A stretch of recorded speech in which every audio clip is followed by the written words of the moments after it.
Jerry and Mike did media about an hour ago, and we got a handful of takeaways. Let's start. Michael Gallup is going to be on the roster, not PUP, to start the season. So that's pretty big, isn't it? Huge. Absolutely. Yeah, this is huge. And this was something that I felt like was going to happen. And I sweated this one. I really did. I talked because when they were talking about not going after receivers, I felt like that maybe that Gallup was going to be close. And I even got a date from the medical staff about that. Hey, 8:30. Keep in mind on that. Well, it looks like, though, the medical staff has said, no, we're going to be okay here. This might be a one-game thing right now, and then you get him back for week 2. But that is huge news for the Cowboys. McCarthy seemed pretty skeptical he'd play week 1, right? Yeah. Well, Gallup came out while we were at camp and said that he wasn't going to play week 1. But McCarthy yesterday, I can't remember who it was that asked him. I think it was Patrick Walker, voice of the star of DallasCowboys.com, that said, hey, what's the likelihood we see Gallup by the end of September? And McCarthy initially said definitely.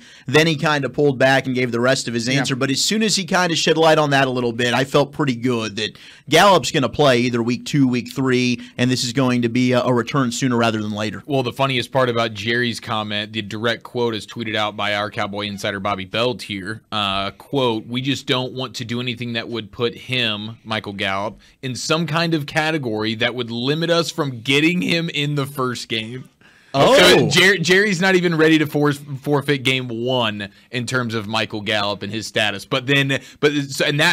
said that, and then the so media Gallup's members, like, no, I'm not playing Jerry. Get your ass out there. Yeah. Jerry's not ready to. Jerry's not ready to say no. Jerry will put some pressure on you to play now. Yeah. Oh yeah. Oh, 100%. It won't be until Jerry won't fully grasp that Michael Gallup's not playing game 1 until about 30 minutes before kickoff on Sunday night in the opener. Hey, if anyone could maybe make it happen, it's Britt Brown. Britt's the best. Yeah, Britt's done a really good job with that. I mean, he's as tough as they come, and if you follow his program, he gets guys that work hard to try and get back. He's had some success doing this. He's a salty son of a gun, though, too, man. You got to watch him because he'll fire back at you, but his toughness gets these guys ready. Well, it's great news on Michael Gallup, maybe back week 2 against the Bengals. I know he's not a number 1, but he is a strong number 2 in my mind and a huge part of this Cowboys passing game. Yeah, how about the Connor McGovern news, though, from Mike McCarthy? Guys, about that. Oh, I don't even want to discuss. Is that because Smith's I'm ankle? Is that more than just because of Smith's hurt right now? I think this is, when you talk to guys like Nate Newton, who are around the team quite a bit, and they live in this building as well, Nate was saying maybe there's been some busting of some of the assignments and things like that. But I'll say this, Connor McGovern has not looked bad. It hasn't been one of those things where it just completely outplayed. I mean, there were some times in some practices in Oxnard where we were probably like, Smith needs to go here. But, Mike McCarthy comes out and he is talking about all his young guys. Smith, Tolbert, these guys need to play. But it's funny that they don't see Tyler Smith as a plug-and-play guy. Yeah. And the history of the Dallas Cowboys with offensive linemen in the first round have been plug-and-play guys. They're not afraid to play starting offensive linemen as rookies. Connor McGovern was not great at all last year. It shouldn't be a difficult threshold to be above. I think what we might have, though, is veteran coaches know they're coaching for their jobs and they don't want to trust a rookie, just like veteran coaches do. It's a great point, Gavin, and it also goes back to we had heard that the coaching staff wasn't exactly the ones that were on board with the drafting of Tyler Smith. Initially, right? they weren't, yeah. And there's so many things that I thought this, and I never could get anybody to tell me that Tyler Smith wasn't going to be the starter. That's the thing. That's the thing. Maybe he still will. Yeah, well, that's what I think too. Maybe he still will because McCarthy definitely said if the season were to start today, Tyler would not be the starter. McGovern would be. And he also said, I don't think you take a rookie and line him up right now as a starter. And if you go back and look at Mike McCarthy and his career with the Packers, and even with his tenure here with the Cowboys, he put Terrence Steele out there as an undrafted rookie and played him one-on-one with Myles Garrett. Right. So that doesn't add up to me. And Broadus, look, we've been out there. We'll get out there today and watch practice. In my opinion, you're right. Connor McGovern hasn't been bad. He hasn't lost that job. Yeah. I do think Tyler Smith has won it. I think he's looked better. I think there's a difference specifically in the run game, which we talked about yesterday. I don't disagree with you. With Tyler Smith in there blocking versus Connor McGovern blocking. Yeah, and I think McGovern's looked better on the right side anyways. Like when he's played on the right side there and for Martin, that's clearly where McGovern is most comfortable. But this whole deal right now is a little bit frustrating, and maybe he is saying it like the way McCarthy said it, which is if there was a game today, and of course Tyler Smith is going to be out of practice very likely with the ankle issue, so maybe he meant literally because Tyler Smith is banged up. But this was something to where in OTAs and stuff, Broadus was like, hey, we're seeing way too much McGovern here at the left guard spot, and me and Walchuk were both like, yeah, they're going to slow play this thing, but it's inevitable, it's going to be Tyler Smith. And now, more so than ever, I'm like, holy crap, dude, we might not get a starting Tyler Smith in week 1. Yeah, I think we're going to waste valuable time developing in your rookie year and getting you game experience that could pay off in 23 and 24, to try to save veterans' jobs. This guy's in a part of the future, and he's not part of winning you the Super Bowl this year, I think, in Connor McGovern. Tyler Smith sprained ankle, not ruled out for Friday's game, though. We should also say that. Jerry Jones said there's no room to add another wide receiver from the outside, and he said he likes what they have there now more so than Oxnard because of how well Jalen Tolbert practiced last night, Brian. Yeah, Jalen Tolbert, I'll tell you what, it was one of those practices where you're going, please, kid, make a catch. Please show some ability to go get the football. Please, show some power. It wasn't until really the second half of the practice that he started making plays and making really good plays. Where the point where he was adjusting, he was separating, the ball was secure in his hands, he was attacking it, and you could see every time that he made a catch, the wide receiver coach is down there in his face, like that away, encouraging him. Right. This kid.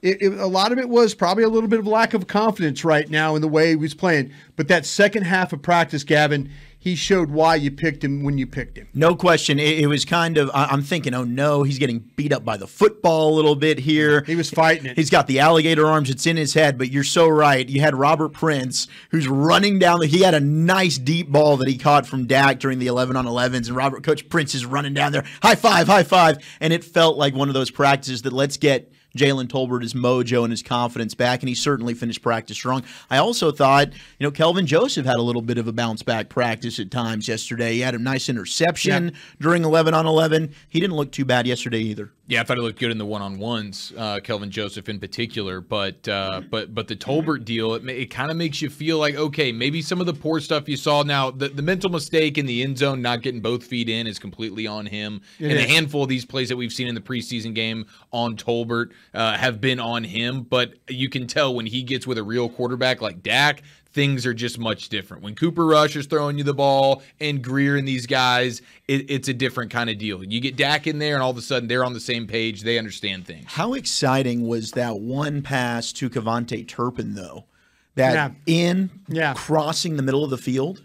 Yeah. Absolutely gorgeous. And it makes you think, okay, maybe this is a way that they can get Kevontae Turpin the ball in the offense and where he can provide another dynamic when it comes to this Cowboys offense. That's one of the cool things up here is the reaction that he gets. So I know a lot of people are excited about Kevontae Turpin. I mean, they're giving him an ovation when they're practicing just catching punts. Right. The fan base is ready to be absolutely stoked about Kevontae Turpin right now, and it is premature. I don't know if he can be a star or even helpful on offense. But on special teams, it leaves no doubt. And he did catch touchdown passes at TCU. The last game before he was kicked out, he caught a 41-yarder. So I can't rule it out, but it's just such a stretch to go from where he's been to where he is. I don't want to get greedy. I'm just excited about the special teams element. Okay, other big story coming out of last night's practice going into tonight, guys. If you want to throw something out, I'd like it. But I'm starting to hear a little bit more concern with Tyron Smith and that multiple pass rushers were getting the best of him last night. Where is this story going? I'll tell you what, I was Dorrance Armstrong is my guy. And so when Dorrance Armstrong beats you, then I'm thinking like, well, he's got the ability to make you look bad. And the thing with Tyron Smith, it used to be inside stuff, inside power steps. When you wanted to rush him, try and take him down inside and see if he could cut you off there. Last night, though, it was a little bit more on the edge. It was a little bit more of the dip and get underneath him. And he wasn't kicking out there and getting wide enough to get his base set and then to stop the rusher from getting going. That's what you have to do when you block these ends. You got to get them to start, stop, and then restart again. By that time they restart, the ball is gone. Tyron Smith several times did not allow that to happen. We could talk about Micah Parsons because Micah Parsons gets everybody. We could talk about Armstrong because I think Armstrong is developing as a pass rusher. Basham got him last night, and Basham has had some good reps, but not to the point where you're thinking like Tyron Smith should not be defeated by Basham. I know that happens occasionally, but there was those times where you're watching him and it was on the outside that was giving him the problems. And I think that's a concern because that's his game. Kick, slide, get wide, keep you in that spot. It broke down on him a couple of times last night.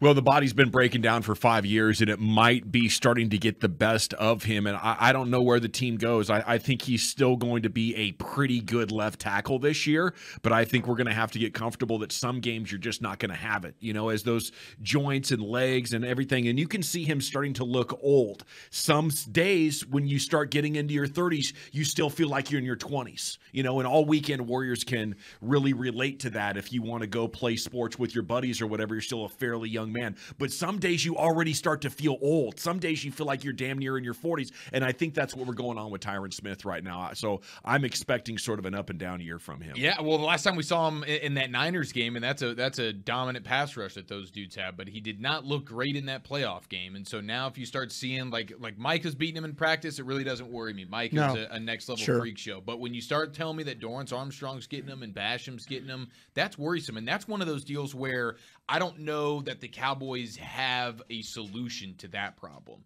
Yeah. They told you it was Tyler Smith, right? Eventually, yeah. Did they tell you left side player when he was drafted, right? It would be Smith plays left tackle and McGovern plays left guard. Yeah. I suppose that's what they would do, but that's exactly why they took Tyler Smith in the first round, because they were nervous about this, and we'll have to see week 1 in Tampa if that's something that continues. 469. So according to Gavin, the better player should not start because we need to develop the guy that's not as good.